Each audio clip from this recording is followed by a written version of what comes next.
అందులో సింగరేణి కార్మికుల ప్రధాన సమస్యలపైన చర్చించి పరిష్కారం చేసుకునే అవకాశం ఉన్నది. గతంలో డైరెక్టర్ పా లెవెల్లో మాట్లాడినప్పుడు కొన్నిటి మీద యాజమాన్యం అంగీకరించింది. కానీ ఫైనాన్షియల్గా ఏదైతే బర్డన్ ఉన్నదో వాటిని చైర్మన్ గారు అనుమతి తీసుకొని చేద్దామని చెప్పారు. దాన్ని రేపు 5వ తారీఖు నాడు పరిష్కారం చేసుకుంటాం. అట్లాగే కొన్ని కార్మిక సంఘాలు గతంలో 4-5 సంవత్సరాలు స్ట్రక్చర్ మీటింగ్ జరగకపోయినా మాట్లాడలేదు. కానీ ఇవాళ స్ట్రక్చర్ మీటింగు కొన్ని కారణాల వల్ల ఆలస్యమైంది.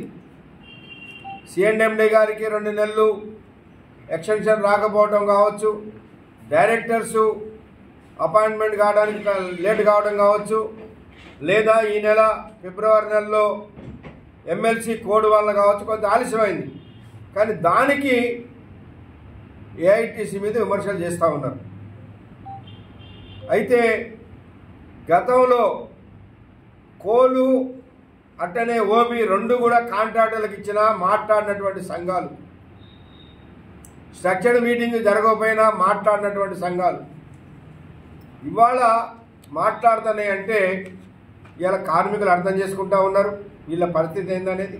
అసలు సింగరేణిలో ఎన్నికలే జరగొద్దని పెట్టొద్దని రాసిచ్చినటువంటి సంఘం ఇవాళ సింగరేణి కార్మికుల గురించి మాట్లాడే అర్హత ఉంటుందా లేదా అని వాళ్లే తెలుసుకోవాలని మేము వారి విజ్ఞతకే వదిలిపెడుతున్నాం. ఏదేమైనా ఏదైతే మేము సమస్యలు చెప్పామో ఆ సమస్యలని రేపు చైర్మన్ దృష్టికి తీసుకుపోతాం. పరిష్కారం చేయకపోతే పోరాటం చేయడానికి కూడా సిద్ధంగా ఉంటాం. అట్లనే కోల్ ఆపరేషన్లో ప్రైవేట్ వాళ్ళు చేయడానికి వీల్లేదు, సింగరేణి చేయాలని సింగరేణి వ్యాప్తంగా పోరాట కార్యక్రమం కూడా చేపడతామని తెలియపరుస్తాము.